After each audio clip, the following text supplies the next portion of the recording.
Bars pero puro pa rin.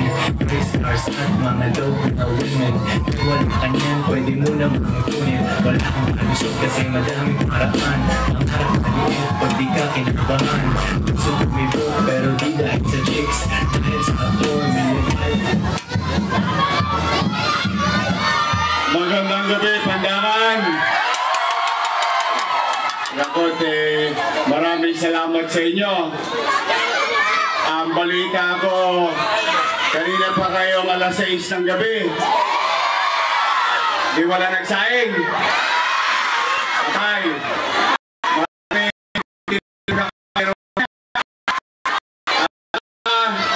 Balita ko, di ba kayo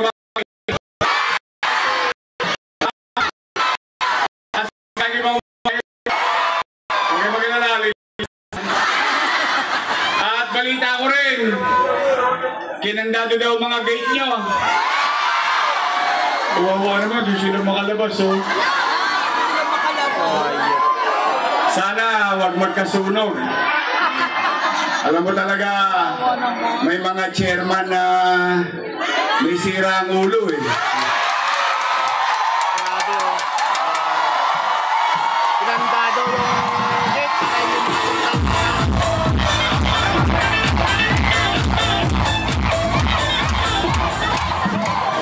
Pasensya na kayo. Nahirapan kayo dyan. Para kayo nasa loob ng kulungan. Pero thank you pa rin. Two choice. Just parang mafia. Real talk ng mga men. Bars pero puro pa rin. Oh, meron pa ako sa balcony. Meron pa rin. Talagang hindi mapigilan ni chairman, no? Hindi kayo mapipigilan ni chairman? Huwag kayo mag-alala, dadaling kayo sa sementeryo. Hindi, pero huwag yan natin patulan. Ang importante, kahit kayo'y kinandado, lumabas pa rin kayo. Kaya, ang pakiramdam ko, mukhang mananalo tayo sa barangay na to. Talaga? Kahit napigilan kayo? Kahit ikandado yung gate? Hindi kayo papapigil? Hindi kayo papawat? Gusto nyo ba talaga akong bumalik? Oh. Basta tayo.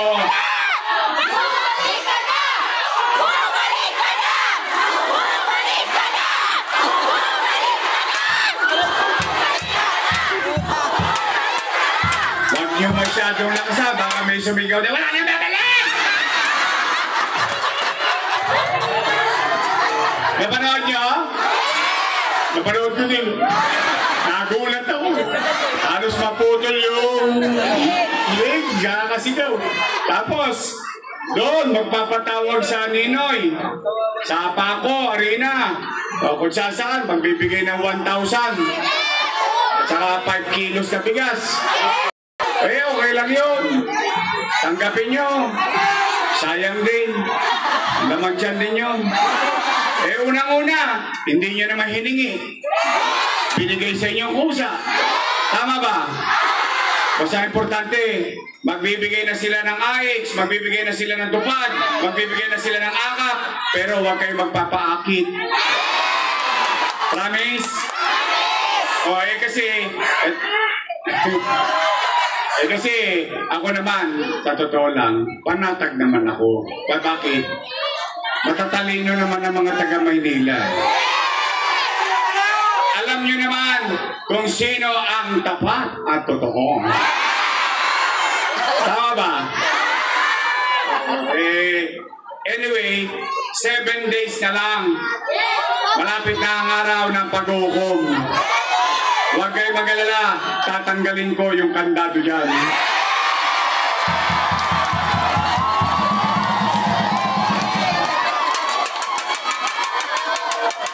Naawa kasi ako sa mga tao eh. Delikado yan eh. Ikakandado nila. Dahil kami may rally ngayon. Wala naman bawas yan, wala naman dagdag yan. Pero delikado yan sa mga nakatira sa loob. Halimbawa, huwag naman loobin ng Diyos. Huwag naman. Habang nandito tayo, nagkasunog. Wala yung hawak ng sunog. Paano ngayon mangyayari sa mga taga rito? Tama ba? Dahil lang makasunod sila sa kanilang amo, lahat ng pagsisipsip, alam nyo talaga, ang Geo, nakakasira ng ulo. Oo. Pero, anyway, pumanatag kayo. Wala kayo, Geo? Talaga? Tanong nyo si chairman, ilan ang Geo niya? Tanong nyo lang. Pero, Nay, pumanatag kayo. Hindi yan kung bakit ako nagpunta rito. Hindi yan dahil nag-alala lang ako dahil siyempre unfair naman sa taong bayan na ikandado nila ang mga mamamayan para lang wag pumunta rito. Eh, siyempre, alam mo, aberya yan. Hindi natin masasabi kung ano mangyayari. But then again, maraming salamat sa inyong lahat. Nandito pa rin kayo. I love you too. Nay, Tay, kasi uulan.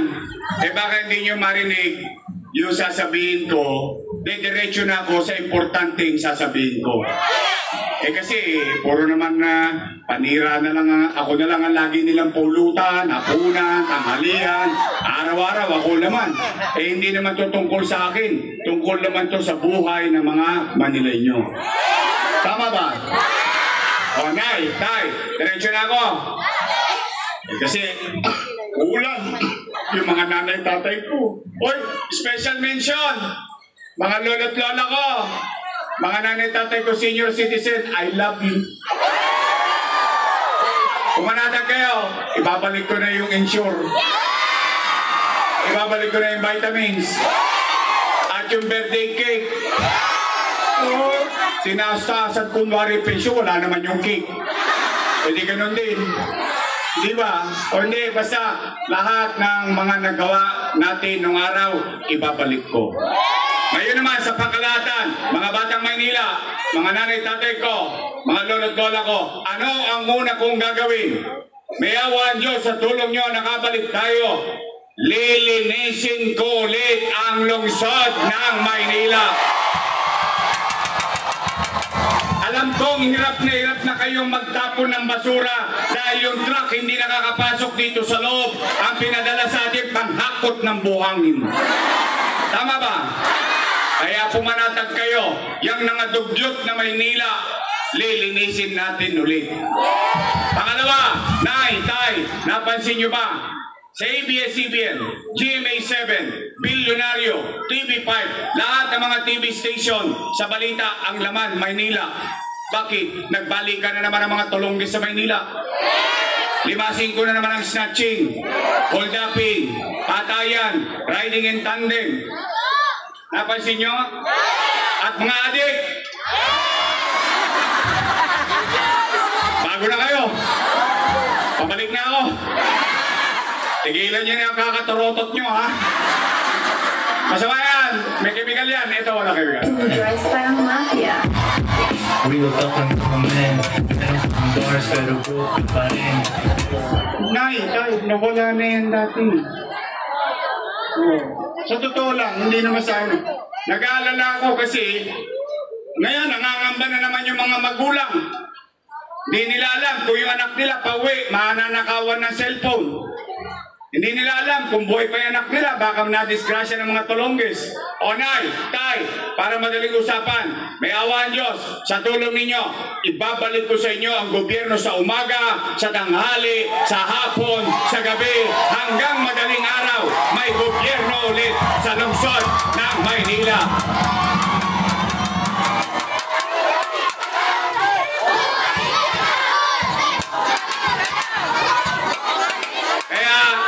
Sa mga adik, kayo, mga pusher, kailangan nyo pa ng chemical para magising. Ako, kapilang, 24 oras na ulit ang gobyerno sa lungsod ng Maynila. Magbago na kayo o magbago na kayo ng address. Dalawang bagay lang yan ang gagawin ninyo. Ako, ewan ko ito, may mga matatanda naman tayo rito. Di ba sinasabi ng magulang natin, anak, di bali tayong mahirap, wag lang tayo maging dugyot. Di bali tayong mahirap, makapamuhay lang tayo ng panatag. Tama ba? Ibabalik ko sa inyo ang kalinisan, kaayusan at kapanatagan ng pamumuhay muli sa lungsod ng Maynila.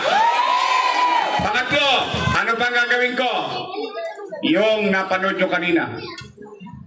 MBN, Minimum Basic Needs. Ano yan? Housing, education, healthcare, jobs. Nay, tay, pag ang pamilya may masisilungan, nakita nyo ito. Pabahay ito, di ba? Hindi pa yata ako tao, pabahay na to.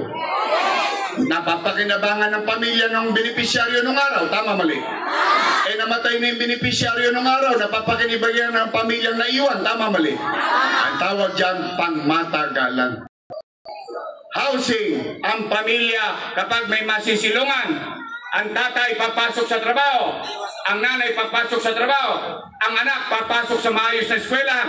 Pag ang pamilya nagkaroon ng sakit, may maayos na ospital. Tama ba? Minimum basic needs. Tanong, Yorme, ano ang benepisyo sa amin yan? Pagpapataas ng antas ng pamumuhay ng tao. The quality of life, the quality of living in every Manileño. Yon ang pangarap ko. Bakit? Kanino ko ba kinopya yun? Kay Lee Kuan Yew. Eh sino si Lee Kuan Yew? Taga Singapore. Ano siya ron? Prime Minister. Ano itsura na Singapore 50 years ago? 10 dobleng kadugyutan. Literal. 5-5 magnanakaw. Tumpukan. Gang dito, gang doon. Ang droga, 5-5. Ang mga kung ano-ano pang illegal na gawain, tambak sa Singapore. Dahil sa isang leader. Isa lang. Nanindigan. Bata rin siya noong 1950s, noong 1960s. Bata. Inayos niya. Anong binigay niya? Housing, education, healthcare, and jobs. Ngayon, 60 years after, nasaan ang Singapore? Maganda? Maganda? Pero hindi nyo nakita yung dugyot at bulok na Singapore. Tama mali? Sino nakakita ngayon ng Singapore? Yes. Wow, yun, tisigo. Tisigo. Maganda? Yes. Sinong gusto makita Singapore? Taas ang kamay. Umpisa nyo na, gabi na. Mahaba-haba lang lakarin nyo. Oh. Now, can I do that? I don't know the answer. Will I do that? Yes. Will I take that part? Will I take that journey? Yes. That's where I'm going to bring the city of Manila in the next 10 years of our leadership given a chance. Kaya nay, tay, pumanatag kayo. Pag ako'y nabigyan nyo ng pagkakataon, mananatili na ako rito hanggang 10 taon. May awan Diyos. May awan Diyos. Nakita nyo naman, di ba? Condominium 1, Condominium 2, Binondominium 1, Pasek Community, San Lazaro Residence, San Sebastian Residence, Pedro Hill Residence. Nay, tay, 2 taon lang yan nangyari. Pandemic pa. Totoo ba ito? Nangyari ba ito? O nagkating ribbon nga sila dyan ng 1 buwan eh. Ang sabi nung sila daw ang may gawa niyan. Pero yung pinapagawa niyan, inutang ko, kasalanan ko. Uy, puro utang-utang. Utangin na yan. Mga bata, tandaan niyo yung sinabi ko ha. Uy, bawal magmura. Ang sabi ko, utang, ina yan. Eh basta ako importante, napakinabangan ng tao. Basta ako, hayaan kong tao maghusga. Oh, yun, housing. Oh, Rosario Almario Elementary School, 10-story fully air-conditioned public school. Albert Elementary School, 10-story fully air-conditioned public school. Manila Science High School, 10-story fully air-conditioned public school. Magsaysay High School, 10-story fully air-conditioned public school. Bago ako umalis, 5th floor na. 3 taon na ako nawala, 5th floor pa rin. Hindi ko alam, hindi ko masasagot. Sila mayor, hindi naman ako eh. Pero sabay-sabay ito, 2 years natapos. Yung panahon natin. Nay, tay, Paseco Hospital, 3 years ago, tapos na. 3 years after, sarado pa rin. Nay, tay, 10-story fully air-conditioned Hospital ng Maynila na may MRI machine, na may CT scan machine, pero wala pa nakakagamit sa inyo. Hindi ko alam kung bakit. Hindi ko po kayo masasagot dahil hindi naman po ako na. Tanong, Yorme, mahal ba yan? Opo. Magkano? 1 milyon? Hindi. 10 milyon? Hindi. 100 millions. Eh, ba't mo binili yan, Yorme?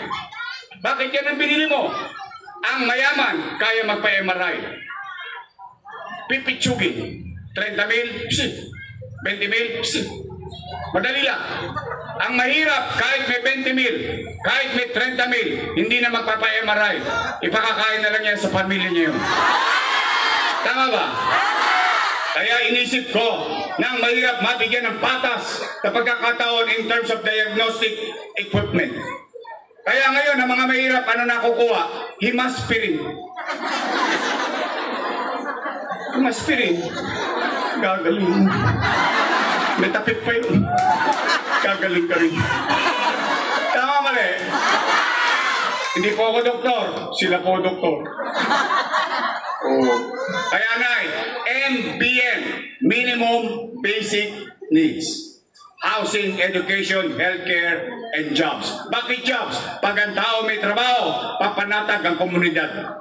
Bakit? Walang mamimerwisyo ng kapwa niya pobre kung meron naman siyang hanap buhay. Tama mali? Ano pang gagawin ko? Wala na po, uwian na. Ang dami na po nun. Opo, dito lang mabubulunan na ako. Pero, nay, tay, yung mga palamuti, pailaw, itutuloy natin yan. Wala namang problema yan. Kaya lang, ano na lang yan eh? Bechin. Yung pampasarap na lang sa buhay natin. Tama mali? O kaya nay, tay, bago kayo mabasa ng ulan, mag-real talk tayo. Sa lahat ng inakusa sa akin, ako naman umaamin. Totoo naman. Basta importante, napakinabangan ng tao, masaya na ako. Basta ako, makapaglalakad ako na matangos ang ilong ko, nakatasan na ako sa Zamora. Pati sa bahay ni Chairman.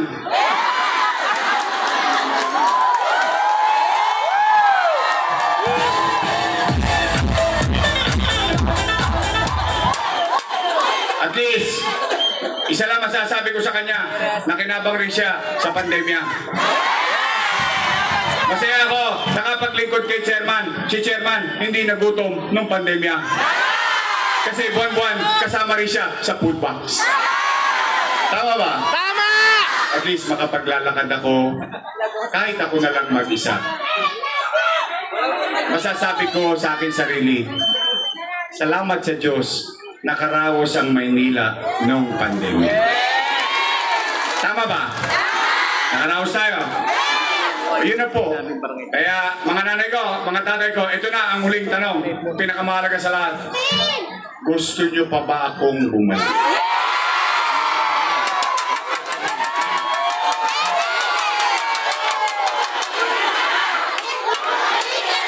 Promise?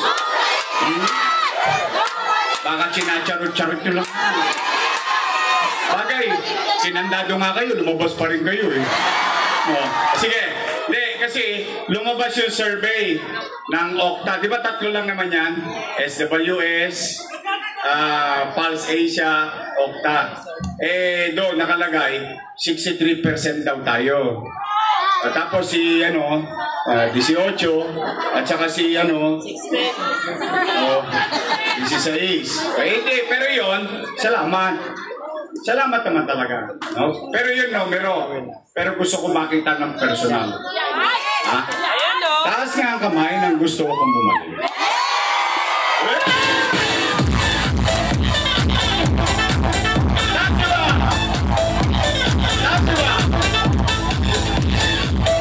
Chairman, ito kami lahat.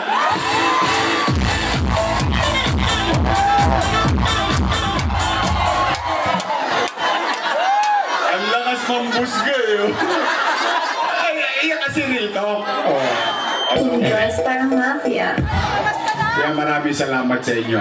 Isa na lang, pwede ba ako makiusap? Itong araw na lang naman. Pwede ba, huwag niyo akong bibigyan ng kontrapelo? Hindi, ito naman personal. Why? I'll give you logic about it. Kapag binigyan niyo ako ng kontrapelo, walang gagawin niya kundi maging loyal sa partido nila. Hindi yan magiging loyal sa inyo. Gusto niyo ba bumalik ang gobyernong mabilis kumilos? Then, kailangan ko sila.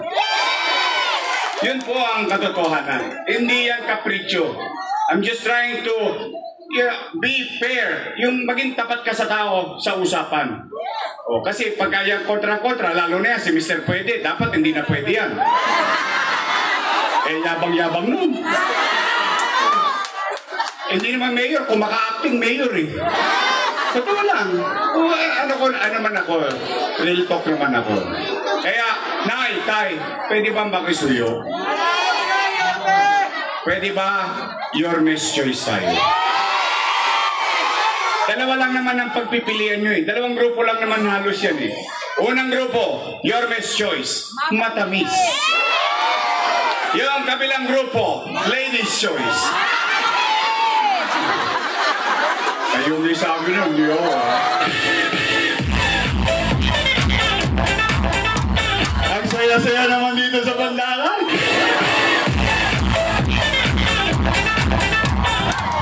Alive na alive kayo. Hindi, pero thank you, na-appreciate ko yan. So, tayo, pwede, stay tayo. Ako nang bahala. Pag dito, may nalawak ng tamang daan, kokonya tayo para sa pananagutan ko na itong mga to. Hindi, kasi gobyerno itong pinag-uusapan at kapakanan ng tao. Yun naman yung akin.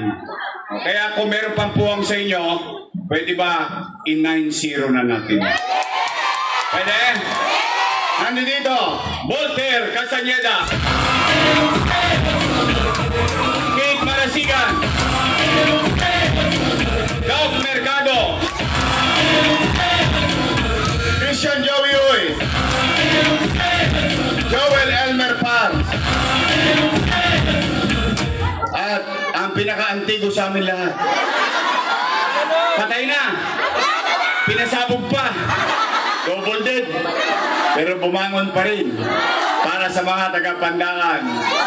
Ang aking minamahal, masipag, mabait na konsyal, Lou Veloso. Oh.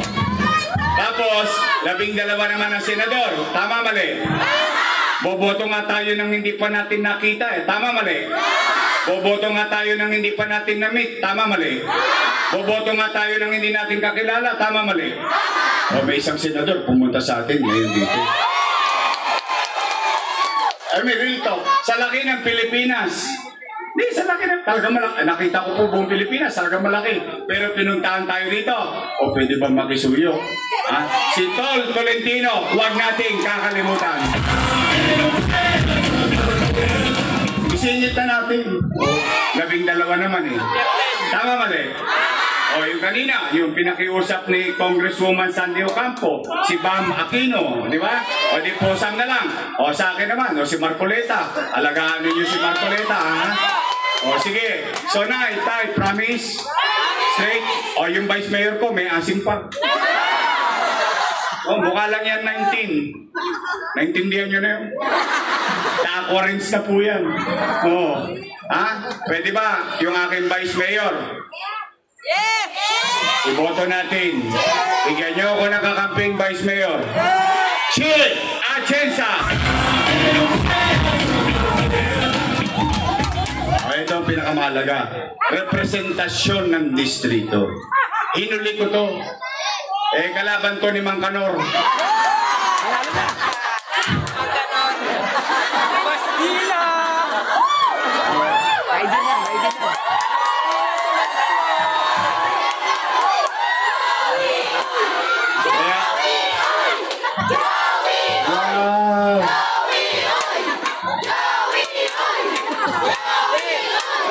Basta sila, kahit ano pa sabihin nila mag-aama, Mag-iina.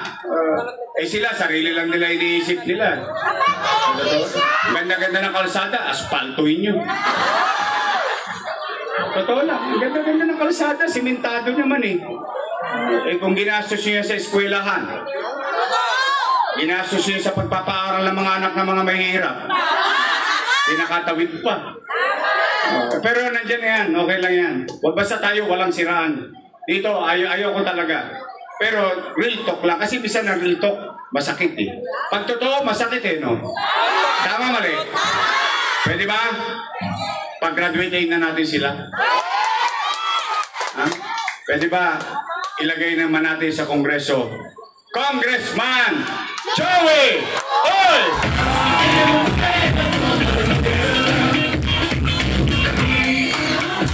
Lahat 9-0. Promise. Sisingilin ko kayo. Promise. Pagtapos ng eleksyon, titingnan ko resulta sa Pandakan. Bibili ako ng dibidendaso. O buksan ko yan, titingnan ko yung prueba. Aba?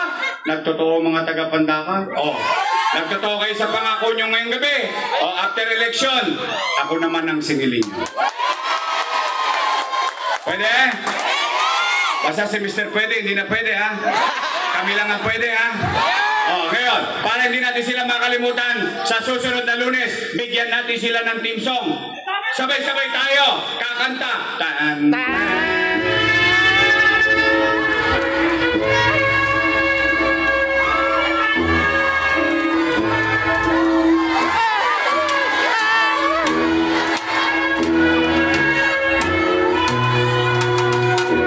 Pag-graduate na natin silang lahat. Muli, mga taga-Pandakan, bagamat kayo'y pinahirapan ng inyong chairman maka-attend sa amin, lumabas kayo ng gate na sarado at nandito kayo, nagutom kayo, na sasakit ang litid ng paan ninyo, kakatayo dyan, na-appreciate ko po yun. Ang sukli ko dyan, kayawan Diyos sa tulong ninyo, kabalik tayo. Pagbubutihan ko ang trabaho muli sa lungsod ng Maynila. Ulitin ko, Nay, Tay, paulit-ulit ko sinasabi, I cannot do it alone. And I'm being honest to you. I need them. I need you. Kailangan ko sila. Kailangan ko kayo. Because if all of us, we come together, we can make Manila great again. Magandang gabi. Pagpalain na ba kayo ng buong may kapal? Maraming salamat po. Sabay-sabay.